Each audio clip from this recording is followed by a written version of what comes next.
ఇన్స్‌పెక్టర్‌ని media ముందు నిలబెట్టి భద్రావతి ప్లాన్‌ని తిప్పికొట్టి నిజాన్ని బయట పెట్టించిన ధీరజ్. నిజంగానే ధీరజ్ భద్రావతి ప్లాన్‌ని ముందే పసిగట్టాడా? అసలు ఇదంతా ఎలా జరగబోతుందనేది ఈ వీడియోలో తెలుసుకుందాం. భాగ్యం వల్లితో ఇలా అంటుంది. మీ నాన్నని మిల్లులో క్యాషియర్‌గా కూర్చోబెట్టు. అప్పుడు మనం ఏం చెయ్యాలన్నా చేయగలమంటూ మళ్ళీ సరికొత్త ప్లాన్ మరొకటి వల్లికి చెప్పి పంపిస్తుంది. అప్పుడే ఇక వల్లి ఎలాగైనా సరే మిల్లుకి వాళ్ళ నాన్నని క్యాషియర్ని చెయ్యాలని చందు ముందు వాళ్ళ నాన్నకి వడదెబ్బ తగిలి ఇక టిఫిన్ బండి పెట్టలేనట్టు ఇక ఏడుస్తూ పెడబొబ్బులు పెడుతూ ఉంటుంది. అప్పుడే ఇక చందు అయితే వాళ్ళ మాటల్ని ఇక వినేస్తూ ఉంటాడు. ఇంతలో ఒక కవరుతో టిఫిన్ తీసుకొని అక్కడ ప్రత్యక్షమవుతాడు ధీరజ్. ఇక ధీరజ్ని కవర్లో ఉన్న టిఫిన్ని చూసి ఒకేసారి షాక్ అయిపోతూ ఉంటారు సుకన్య వల్లి ఇద్దరు కూడా. అప్పుడే ఇక ధీరజ్ని అడుగుతూ ఉంటుంది. ఏంటి ధీరజ్, ఏంటి ఇడ్లీలు అలాగే ఆ గారెలు ఇవన్నీ ఏంటి అని అడుగుతూ ఉంటే, ఏంటొదినా మా అన్నయ్యతో మీరేదో చెప్తున్నారు అని అడుగుతూ ఉంటాడు ధీరజ్. అయితే రే వల్లి వాళ్ళ నాన్నకి వడదెబ్బ తగిలిందట, కళ్ళు తిరిగి పడిపోయాడట అని అనంగానే ఎవరు చెప్పారన్నయ్య ఇవన్నీ కూడా నీకు అని అడుగుతాడు ధీరజ్. మీ వదిన అదిగో ఏడుస్తుంది కదా, వాళ్ళ నాన్నకి అసలే గుండె నొప్పని, పైకి కూడా వడదెబ్బ తగిలితే ఇక ఏమైపోతాడని ఏడుస్తుంది అని చెప్తూ ఉంటే, అన్నయ్య ఇది వదిన మాటలు అనుకుంటున్నావా? అక్కడ వాళ్ళమ్మ ట్రైనింగ్ చేసి వదిన్ని మళ్ళీ ఇక్కడికి పంపించింది అని నిజాన్ని బయట పెడతాడు. అప్పుడే ధీరజ్ ఆ మాట విని ఒక్కసారే వల్లి, ఏంటి ధీరజ్ నువ్వు మాట్లాడేది? నువ్వు చెప్పేది మీ అన్నయ్య నిజమనుకుంటారు కదా, మళ్ళీ నన్ను అపార్థం చేసుకుంటారు. నేను మా అమ్మ చెప్తేనే ఇక్కడ ప్లాన్ చేయడం ఏంటి అని అడుగుతూ ఉంటుంది వల్లి. అప్పుడు ఇక ధీరజ్ అయితే మీ నాన్న వడదెబ్బ తగిలి పడిపోతే మరి రోడ్డు మీద ఇడ్లీలు ఒక గుమ్మడికాయలాగా ఆరోగ్యంగా ఉన్న మీ నాన్న ఎలా అమ్మగలుగుతున్నాడు వదినా అని అడుగుతూ ఉంటాడు. ఆ మాట విని ఒక్కసారి వల్లి షాక్ అయిపోతూ ఉంటుంది. నువ్వెప్పుడు తెచ్చావో ఇడ్లీలు? మా నాన్న ఇప్పుడు పడిపోయాడని మా అమ్మ ఫోన్ చేసింది అని అంటూ ఉంటుంది వల్లి. అప్పుడే ఇక వల్లి మాటల్ని విని ఇక చందు ఇలా అంటాడు. రే ధీరజ్, నువ్వు చెప్పరా నిజం, ఏం జరిగింది అని అడుగుతూ ఉంటాడు. అప్పుడే ఇక అదేంటి బా, నేను చెప్తే నమ్మవా, మీ తమ్ముడు చెప్తేనే నమ్ముతావా అని అంటూ ఉంటుంది. అవును, నువ్వు చెప్పే మాటలు ఎప్పుడూ కూడా నేను నమ్మదలుచుకోలేదు. నువ్వు చెప్పిన అబద్ధాలు, నువ్వు చేసిన మోసాలు అలాంటివి, నువ్వు చెప్పరా అని అడుగుతూ ఉంటాడు. చెప్తూ ఎందుకన్నయ్య, చూపిస్తాను అని ఇక చూపిస్తాడు. అప్పుడు ఇక చూపించడంతో ఇడ్లీలు అమ్ముకుంటూ ఉంటాడు ఆనందరావు.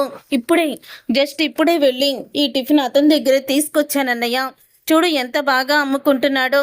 పాపం వల్లి వదినికి ఇప్పటికిప్పుడు వాళ్ళ నాన్న వడదెబ్బ తగిలిందని నీకెందుకు చెప్తుందో తెలుసా? వాళ్ళ నాన్నని మిల్లికి రప్పించి క్యాషియర్ సీట్లో కూర్చోబెట్టాలని వాళ్ళమ్మ మరొక ప్లాన్ చేసింది.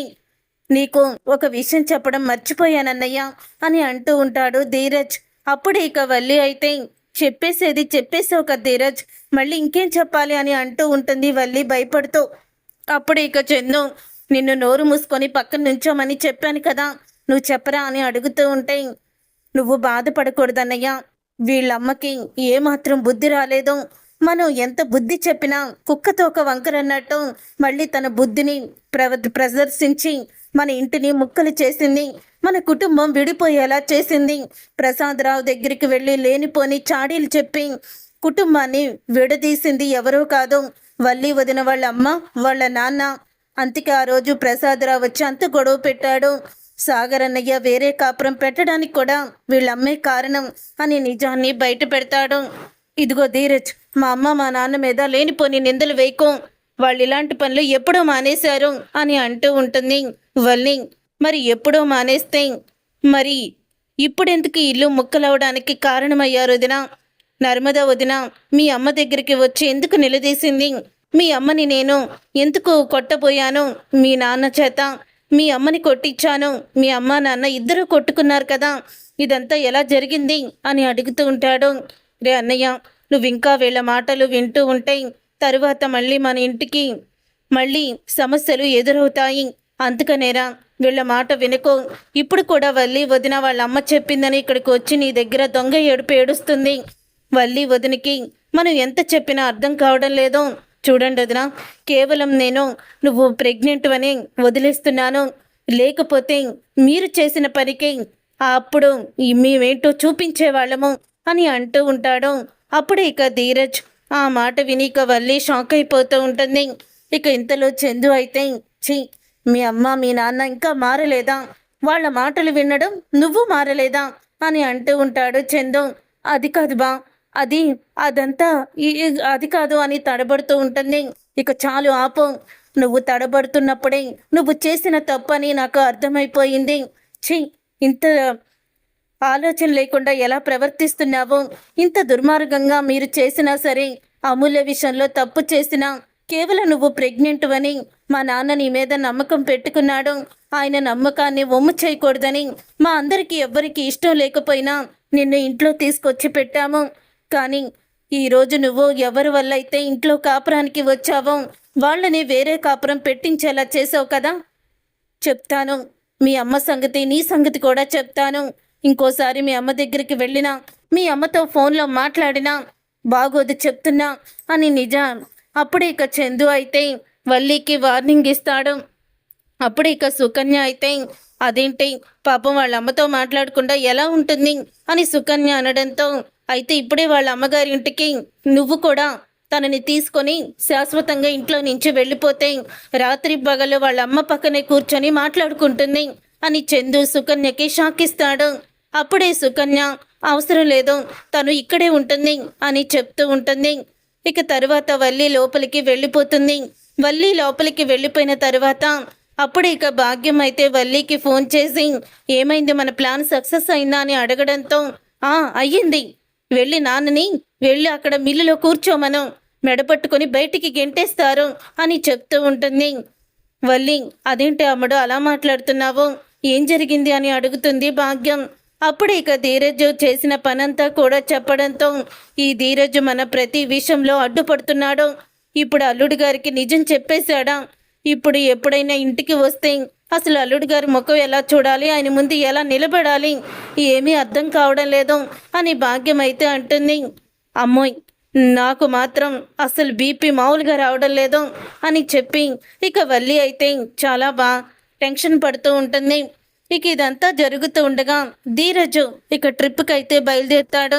అలా ధీరజ్ ట్రిప్కి బయలుదేరుతున్నప్పుడు ఇక భద్రావతి ప్లాన్ ప్రకారమే మామిడికాయలు బాక్సులతో ఇక అతనైతే రోడ్డు మీద నిలబడి ఉంటాడు.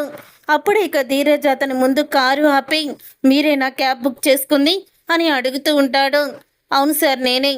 సార్, కొంచెం బాక్సులు డిక్కీలో పెడతారా, లగేజ్ ఎక్కువ ఉంది అని అడుగుతూ ఉంటాడు అతను.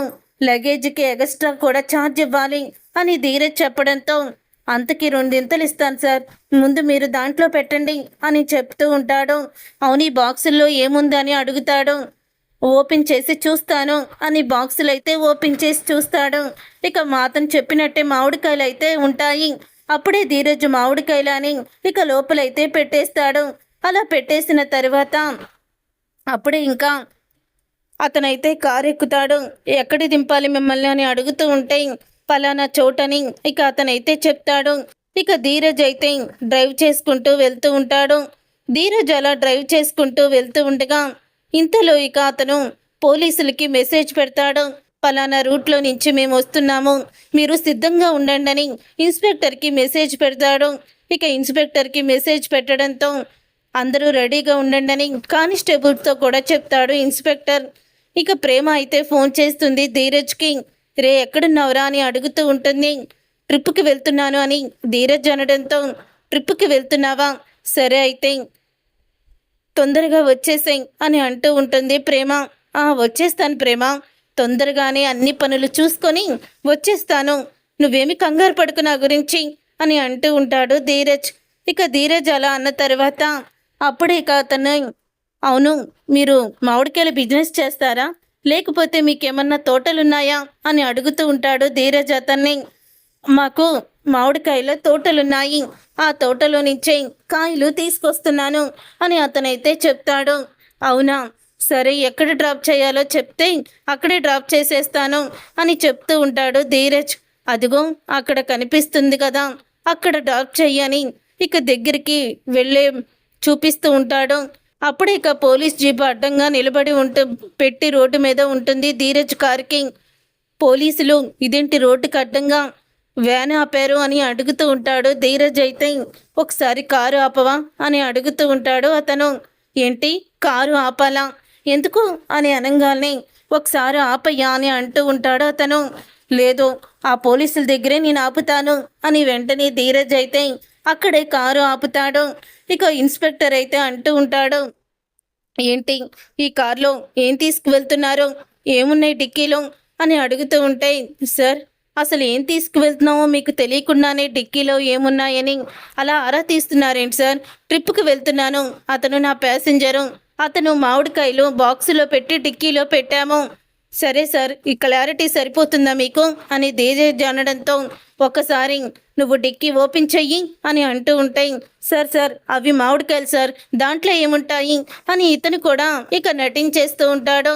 మామిడికాయలు ఉన్నాయో మాదక ద్రవ్యాలున్నాయో, ఇటు ఈ రోడ్లో మాదక ద్రవ్యాలు అమ్ముతున్నారని మాకు ఇన్ఫర్మేషన్ వచ్చింది, అందుకనే ప్రతి కారు కూడా చెక్ చేస్తున్నాము అని ఇన్స్పెక్టర్ అయితే చెప్తాడు. అవునా సార్, ఈ మధ్యకాలంలో అందరూ కూడా యువత వీటికే బానిసైపోయి వాళ్ళ భవిష్యత్తుని పోగొట్టుకుంటున్నారు, మీ డ్యూటీ మీరు చెయ్యండి సార్ అని చెప్పి ఇక ధీరజ్ అయితే డిక్కీ ఓపెన్ చేస్తాడు. అలా డిక్కీ ఓపెన్ చేసిన తర్వాత అప్పుడు ఇక బాక్స్ అయితే ఓపెన్ చేస్తూ ఉండగా ఇక అతనైతే పారిపోవడానికి ప్రయత్నిస్తాడు. కానీ ఆ బాక్సులు అన్నీ మామిడికాయలే ఉంటాయి, కానీ మాదక ద్రవ్యాలైతే కింద ఉండవు. అది చూసి పారిపోతున్న అతని కూడా ఇంట్లో ఏమీ లేవేంటి అని ఇన్స్పెక్టర్ అనడంతో వెనక్కి వస్తాడు. ఏంటి దీంట్లో ఏమీ లేవా అని అతను అంటాడు. అదేంటి దీంట్లో ఏమీ లేకపోవడం, మామిడికాయలున్నాయి కదా, అవే కదా మీరు తెచ్చింది, అవి కాక ఇంకేముంటాయి అని ధీరజ్ అడుగుతాడు. తర్వాత అన్ని బాక్సులు ఓపెన్ చేసేసరికి ఇన్స్పెక్టర్ అలాగే అతను కూడా షాక్ అయిపోతూ ఉంటారు. ఇద్దరు కూడా ఏంటి సార్ అన్ని మామిడికాయలే ఉన్నాయేంటి, నేను పెట్టిన ఆ మాదక ద్రవ్యాలు ఎక్కడికి వెళ్ళిపోయాయి, ఎలా మాయమైపోయాయి అని అతను అంటూ ఉంటాడు. అప్పుడే ధీరజ్కి దొరికేస్తాడు. ఏంటి మాదక ద్రవ్యాలా, నువ్వు నా కారులో వచ్చేటప్పుడు మాదక ద్రవ్యాలు పెట్టావా ఏంటి అని అడుగుతూ ఉంటాయి. అది అని తడబడుతూ ఉంటాడు అతను. చెప్పరా నువ్వు మాదక ద్రవ్యాలు పెట్టావా అని అనగానే ఇక అతను పారిపోతూ ఉండగా ఇక ధీరజ్ అయితే పట్టుకుంటాడు. ఇక పోలీసులు ఏదో రాంగ్ ఇన్ఫర్మేషన్ వచ్చింది అని అంటూ ఉంటే, రాంగ్ ఇన్ఫర్మేషన్ కాదు నీకు కరెక్ట్ ఇన్ఫర్మేషనే వచ్చింది, ఆగు మీడియా వాళ్ళు కూడా వస్తున్నారు, ఆ మీడియా వాళ్ళకు కూడా చెప్తూ గాని అని అంటూ ఉంటాడు ధీరజ్. ఒక్కసారే షాక్ అయిపోతూ ఉంటాడు ఇన్స్పెక్టర్ అయితే. ఇక ఇన్స్పెక్టర్ షాక్ అయిపోతూ ఈ మీడియా వాళ్ళు ఎందుకు అని కంగారు పడుతూ ఉంటాడు. నువ్వు ఎవరి దగ్గర లంచం తీసుకొని నా కార్లో మాదక ద్రవ్యాలు పెట్టాలనుకున్నావో ఆ విషయాలు మీడియా ముందు చెప్పవా అని ఇన్స్పెక్టర్కి షాక్ ఇస్తాడు. అప్పుడే ఇంకా ఇన్స్పెక్టర్ అయితే ఏం మాట్లాడుతున్నావు, నేను డబ్బులు తీసుకోవడం ఏంటి అని అనగానే, కంగారు పడుకో మీడియా వాళ్ళు వస్తున్నారు కదా, నా దగ్గర మొత్తం సాక్ష్యాలన్నీ ఉన్నాయి, నువ్వేమీ కంగారు పడుకో అని ఇన్స్పెక్టర్కే షాక్ ఇస్తాడు. అప్పుడే ఇక ఇన్స్పెక్టర్ అయితే ఇక చాలా టెన్షన్ పడుతూ ఉంటాడు. ఇక మీడియా వాళ్ళని తీసుకొని ప్రేమ అయితే ఇక్కడికి వస్తుంది. చూడండి ఈ ఇన్స్పెక్టర్ మా శత్రువుల దగ్గర డబ్బులు తీసుకొని ఇతనితో మామిడికాయల బాక్సుల్లో మాదక ద్రవ్యాలు పెట్టించి నన్ను జైల్లో పెట్టించాలని చూశాడు అని చెప్తూ ఉంటాడు. సార్ అతను చెప్తుంది నిజమేనా, మీరు ఇతని చేత మాదక ద్రవ్యాలు పెట్టించి అతన్ని అరెస్ట్ చేయాలనుకున్నారా అని అడుగుతూ ఉంటారు మీడియా వాళ్ళు. లేదు ఇతను కావాలని ఇదంతా చేస్తున్నాడు అని అనగానే, కావాలని కాదు సార్ నిజమే, అసలు ఇతను పెట్టిన బాక్సుల్లో చూడండి ఏమున్నాయో అంటూ ఆ బాక్సులని తన ఫ్రెండ్ చేత అక్కడికి తెప్పిస్తాడు. దాంట్లో మాదక ద్రవ్యాలు ఉంటాయి. వీళ్ళు చేసిన ప్లాను మాకు ముందే తెలుసు, అందుకని నేను ఒక చోట కారు ఆపి ఇతనితో మాటలు పెట్టాను, ఇతన్ని పక్కకి తీసుకువెళ్ళాను. అప్పుడే నా ఫ్రెండ్స్ ఈ బాక్సులు మార్చేసి మామిడికాయ బాక్సులు పెట్టారు. వీళ్ళు ప్లాన్ చేసినట్టే ఇక్కడ కాపు కాచి నన్ను అరెస్ట్ చేయాలనుకున్నారు. పూర్తిగా మామిడికాయలు ఉండడం చూసి, సార్ మనం పెట్టిన మాదక ద్రవ్యాలు ఏవి అని ఇతనే ఇన్స్పెక్టర్ని అడిగాడు. దానికి సాక్ష్యం వీడియో అంటూ వీడియో కూడా చూపిస్తాడు. ఇదంతా కూడా లైవ్లో భద్రావతి సేనాపతి చూసి షాక్ అయిపోతూ ఉంటారు. ఇక షాక్ అయిపోతూ, ఏంటి సేన వీడు ఎలా దొరికిపోయాడు, ఇప్పుడు ఏం చెయ్యాలి అని అంటూ ఉంటుంది భద్రావతి. చా, వీడు ప్లాను ఎలా తెలిసింది, మనం వేసిన ప్లాను ధీరజ్ గాడు ఎలా కనిపెట్టాడు అని అడుగుతూ ఉంటాడు. అప్పుడే ఇక సేనాపతి అలా అడిగిన తర్వాత అది నాకు అర్థం కావడం లేదు అని సేనాపతి కూడా అనుకుంటూ ఉంటాడు. సార్, మీరు ఒక పోలీస్ ఆఫీసర్ అయ్యుండి ఇలా డబ్బులు తీసుకొని లంచం తీసుకొని ఒక అమాయకుడిని అరెస్ట్ చేయాలనుకున్నారా? అసలు మీకు ఎందుకు ఇలా చేశారు? ఎవరు మీ చేతి ఇదంతా చేయించాలనుకున్నారు? చెప్పండి సార్, లేకపోతే ఇప్పుడు మీ ఉద్యోగమే పోతుంది అని అనడంతో అప్పుడే ఇన్స్పెక్టర్ అయితే ఇక చేసేదేమీ లేక, భద్రావతి సేనాపతి గారు నాకు డబ్బులు ఇచ్చి ఇదంతా చేసి ఇతన్ని జైల్లో పెట్టించమన్నారు, ఇతన్ని జైల్లో పెట్టించి అసలు బయటికి రాకుండా చెయ్యమన్నారు అని అంటూ ఉంటే ఇక ఆ మాట విని ఒక్కసారి ప్రేమ ధీరజ్ కూడా షాక్ అయిపోతూ ఉంటారు. తర్వాత ప్రేమ ధీరజ్ కోపంగా ఇంటికైతే వస్తారు. ఇక వచ్చిన తర్వాత అప్పుడే ఇక ధీరజ్ అయితే, ఏ భద్రావతి సేనాపతి బయటికి రండి అని అంటూ ఉంటే, రే బయటికి రారా అని రామరాజు కూడా పిలుస్తాడు. ఇక వాళ్ళు బయటికైతే వస్తారు. ఛీ, ఇంతకి దిగజారిపోయారేంట్రా, నేరుగా మమ్మల్ని ఢీకొట్టే ధైర్యం దమ్ము మీలో లేదే అని అంటూ ఉంటాడు. ధీరజ్ అయితే, నీ కొడుకేమో ఒక ఆడపిల్లని అడ్డం పెట్టుకొని మా మీద కక్ష తీర్చుకోవాలనుకున్నాడు, అలాగే కాలేజీలో ఫ్రెండ్స్ చేత నా చెల్లెల్ని అవమానపరిచి నా చెల్లెలు కాలేజీ మానేసి ఇంట్లోనే పడుండి తనకి అవమానం జరిగేలా చెయ్యాలనుకున్నాడు. కానీ ఆడవాళ్ళందరూ కలిసి వాణ్ణి కుమ్మేశారు. అయినా సరే మీకు బుద్ధి రాలేదేంట్రా? ఇప్పుడు నన్నేం చెయ్యలేక మాదక ద్రవ్యాలు నా కారులో పెట్టి నన్ను అరెస్ట్ చేయించాలనుకున్నారు కదా. కానీ ఆ దేవుడు అనేవాడున్నాడు. మీరు తప్పు చేస్తుంటే చూస్తూ ఊరుకుంటాడా? మీరు తప్పు చేస్తుంటే నాకు ఆ తప్పుని చెప్పేవాళ్ళు కూడా ఉన్నారా అని అంటూ ఉంటే, అసలు ఈ ప్లాన్ నీకు ఎలా తెలిసింది అని అడుగుతూ ఉంటే, అప్పుడే నేనే చెప్పాను అంటూ ప్రేమ వాళ్ళమ్మ రేవతి అయితే వస్తుంది ముందుకి. అప్పుడే ఒక్కసారే భద్రావతి సేనాపతి నువ్వా అని అంటూ ఉంటారు. అవును, నా కూతురు కాపురాన్ని కూలగొడతాను, నా కూతురు జీవితాన్ని నాశనం చేస్తానంటే నేనెలా ఊరుకుంటాను? అందుకని నా అల్లుణ్ణి కాపాడుకోవాలని ఇదంతా చేశాను అని రేవతి అయితే నిజాన్ని బయట పెడుతుంది. అప్పుడే ఇక భద్రావతి వచ్చి సేనాపతి చంప పగలగొడుతుంది. నన్నే కొడతావా? పక్కనే ఉన్న మీ అక్కని కొట్టలేక నిన్ను కొట్టాన్రా. ఛీ, నా కుటుంబాన్ని దమ్ము ధైర్యం ఉంటే నా భర్తతో నా పిల్లలతో నేరుగా ఢీకొనండి. ఇలా దొంగదారులతో ఎన్ని రోజులని ఇలాగా అందరి ముందు తలదించుకుంటారా? ఛీ, ఇక మీరు మారరు, జీవితంలో చచ్చే వరకు మీరు మారరు అని అంటూ ఉంటుంది భద్రావతి. అప్పుడే ఇక ప్రేమ అయితే, ఇప్పటి వరకు మిమ్మల్ని కాదని పెళ్లి చేసుకున్నానని, ఎక్కడో పుట్టింటి వాళ్ళని మోసం చేశానని బాధ ఉండేది.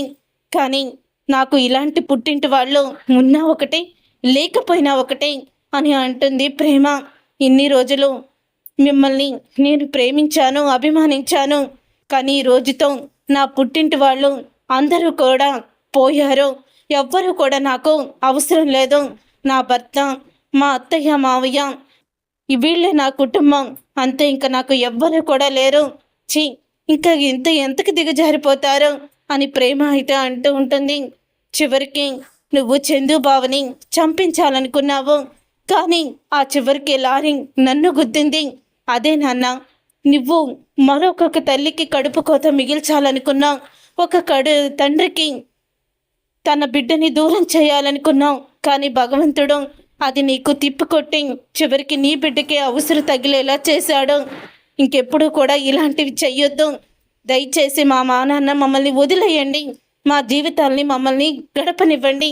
మీరు కూడా మీ జీవితాన్ని సంతోషంగా గడపండి. ఇంకెన్ని రోజులని పగలతో రగిలిపోతారు అని అంటూ ఇక సేనాపతికి షాక్ ఇస్తుంది ప్రేమ. సేనా, ఆ రోజు ప్రేమని లారీతో గుద్దింది నువ్వు చేసిన పనికా అని అడుగుతూ ఉంటుంది భద్రావతి. అప్పుడే రామరాజు, రే సేనాపతి, ఛీ, ఆ రోజు నువ్వు నా పెద్దోడిని చంపించాలని చూసావా నిన్ను అని అంటూ రామరాజు కొట్టబోతూ ఉండగా అప్పుడే ఇక వేదవతి, ఎందుకండి వాళ్ళని కొట్టి మీరు తక్కువ అవ్వడం, పదండి ఇంకెంతకన్నా ఏం దిగజారిపోతారులే అని వేదవతి అంటూ ఉంటుంది. చూసారుగా ఫ్రెండ్స్, రాబోయే కథలో ఖచ్చితంగా ఇలాగే జరగబోతుంది. మరి ఇలాగే జరగాలని మీరైతే కోరుకుంటున్నారా? అయితే వీడియోని తప్పకుండా లైక్ చేసి ఛానల్ని సబ్స్క్రైబ్ చేసుకొని పక్కనే ఉన్న గంట సింబలపై ఆలని క్లిక్ చేయండి. అప్పుడే మేము పెట్టే ప్రతి వీడియో మీరు మిస్ కాకుండా చూసేవచ్చు.